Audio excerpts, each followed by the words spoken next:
Hello दोस्तों, welcome to JEE NEET academy. दोस्तों, आज का जो वीडियो है जे एस्पिरेंट्स के लिए काफ़ी ज़्यादा इम्पॉर्टेंट है कि जो आपका JEE मेंस का एग्ज़ाम आने वाला है जनवरी अटेम्प्ट में, उसमें आपके लिए सेफ स्कोर क्या रहने वाली है NIT में कंप्यूटर साइंस के लिए और JEE एडवांस में क्वालिफाई करने के लिए।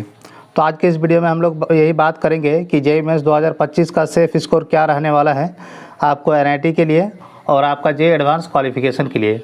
क्योंकि जो आपका जनवरी अटेम्प्ट होता है ना, उन बच्चों के लिए काफ़ी ज़्यादा इंपॉर्टेंट होते हैं जो खास करके ड्रॉपर है। क्योंकि जनवरी अटेम्प्ट में आपका 5 से लेकर 10 नंबर कम पे ही वही सेम परसेंटाइल बन जाता है जो आपके अप्रैल में 5 से 10 नंबर ज़्यादा लाने होते हैं उसी परसेंटाइल के लिए। क्योंकि जो अप्रैल अटेम्प्ट है उसमें आपका कैंडिडेट बढ़ जाते हैं, क्योंकि जो भी अभी जनवरी अटेम्प्ट में जिनका बोर्ड है वो थोड़ा सा कम ध्यान दे पाते हैं, इस वजह से परसेंटेज यहाँ पर आपका ज़्यादा बन जाता है कम मार्क्स लाने पर भी। तो इसलिए जिन बच्चों का बोर्ड में एग्ज़ाम नहीं है या फिर बोर्ड है भी लेकिन उनका बोर्ड में उनको लग रहा है कि 75% को क्रॉस हो जाएगा, तो उनको JEE मेंस के तो जनवरी अटेम्प्ट में ही ज़्यादा फोकस करने की ज़रूरत है। क्योंकि आपको काफ़ी ज़्यादा फ़ायदा होगा अगर जनवरी अटेम्प्ट में ही आपका JEE एडवांस क्वालिफाई हो जाते हैं या फिर किसी अच्छे NIT में आपका कंप्यूटर साइंस सिक्योर हो जाता है। तो बचे हुए जो टाइम मिलेगा आपको, उसमें आप आराम से IIT का तैयारी करके यानी JEE एडवांस का तैयारी करके IIT में अच्छे ब्रांच के साथ आप जा सकते हैं।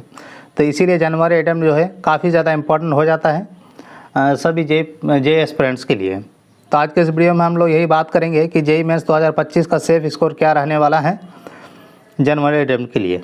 तो वीडियो में आगे बढ़ने से पहले मैं आप सभी लोगों से कहूँगा कि आप लोग चैनल को सब्सक्राइब करके ज़रूर रखें, क्योंकि आने वाले टाइम पे आपको काफ़ी ज़्यादा इम्पोर्टेंट जो इन्फॉर्मेशन है वो चाहिए होगा। क्योंकि आपने अभी सुना होगा कि एक बच्चे का IIT में सिलेक्शन हो गया, लेकिन इन्फॉर्मेशन अच्छे से नहीं होने की वजह से उनका एडमिशन नहीं हो रहा था। उसको सुप्रीम कोर्ट तक जाना पड़ा, तब जाकर उनका एडमिशन हो पाया।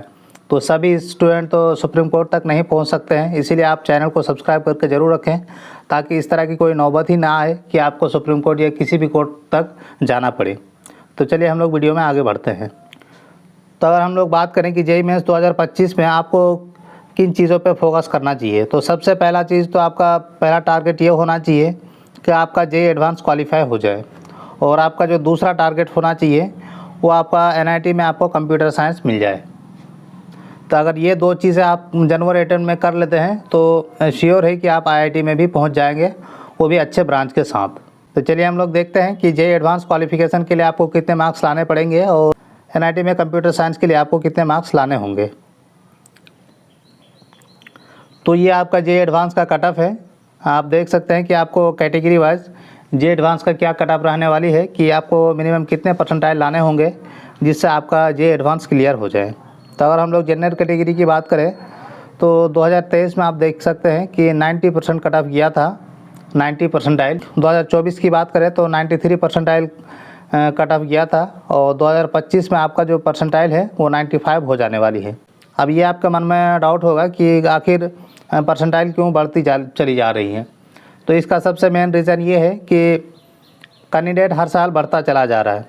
2023 में आपका जो कैंडिडेट था करीब 11 लाख था, 2024 में आपका 14 लाख था और 2025 में आपका 16 लाख के करीब स्टूडेंट होने वाले हैं। तो जैसे जैसे स्टूडेंट बढ़ेगा परसेंटाइल आपका बढ़ जाएगा। क्योंकि JEE एडवांस के लिए क्वालिफाई करना होता है सिर्फ 2.5 लाख स्टूडेंट को, और 2.5 लाख स्टूडेंट में जो जनरल कैटेगरी के स्टूडेंट है उनको करीब करीब 1 लाख बच्चे जनरल कैटेगरी के क्वालिफाई करते हैं। तो जनरल कैटेगरी के 1 लाख क्वालिफाई करते हैं तो उसके लिए आपको मिनिमम कितने परसेंटाइल के ऊपर रहना पड़ेगा। अगर आपका 2024 में आपका 14 लाख स्टूडेंट ने फॉर्म भरा था, यानी 14 लाख बच्चों ने एग्ज़ाम दिया था, तो इस वजह से आप यहाँ पे देख सकते हैं कि टॉप 7 परसेंटाइल में अगर रहेंगे तब जाकर आप क्वालिफाई होंगे। क्योंकि आप टॉप 7 परसेंटाइल में अगर रहेंगे तो 1498, यानी कि यहाँ पे भी आपको यही देखने को मिल रहा है कि रैंक आपका 1 लाख के आसपास ही रहने वाली है, तब जाकर आप JEE एडवांस के लिए क्वालिफाई होंगे।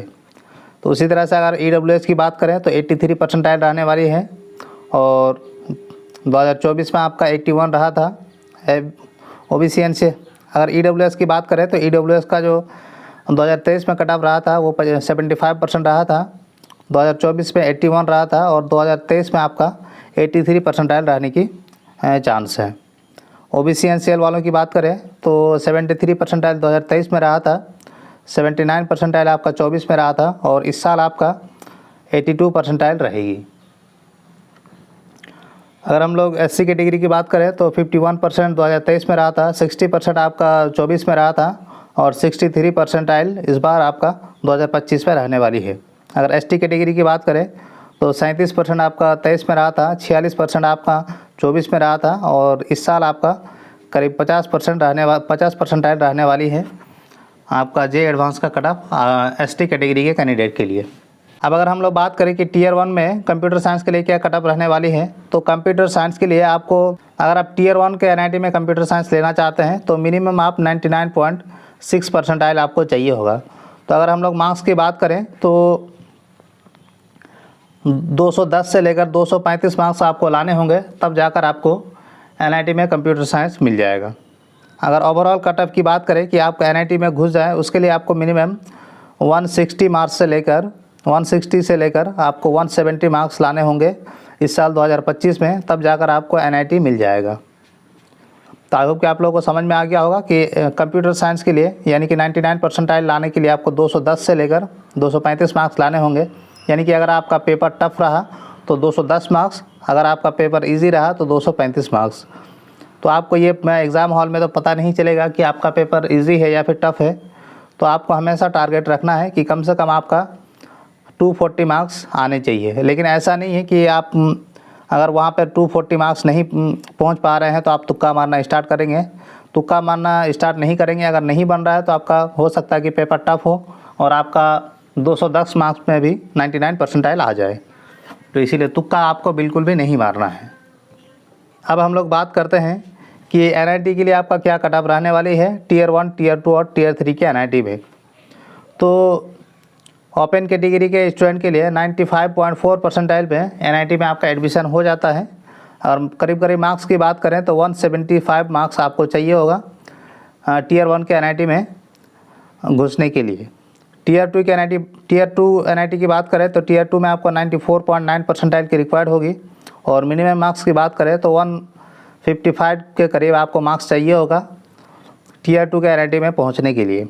टीयर 3 की बात करें तो टीयर 3 में 94.9 परसेंटाइल यानी आपका 93.9 परसेंटाइल और आपको मार्क्स चाहिए होगा करीब 140 मार्क्स आपको चाहिए होगा टीयर 3 के NIT में, टीयर 3 के NIT तक पहुंचने के लिए।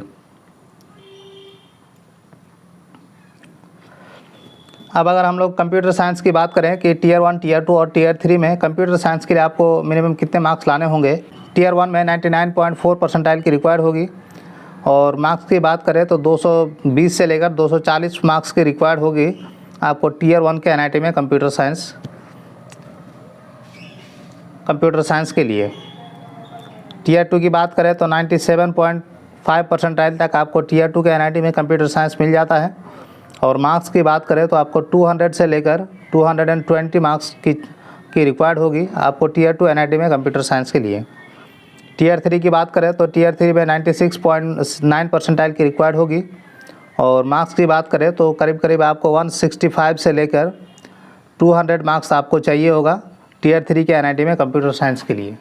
तो आई होप कि आप लोगों को क्लियर हो गया होगा कि जनवरी एडिट में आपको कितने मार्क्स लाने होंगे। तो अभी जो आप लोग मॉक टेस्ट लगा रहे हैं तो कमेंट सेक्शन में ज़रूर बताएं कि आपके मॉक टेस्ट में कितने मार्क्स आ रहे हैं। क्या आप 220 तक पहुंच पा रहे हैं या फिर करीब 200 पहुंच पा रहे हैं या फिर नहीं पहुंच पा रहे हैं।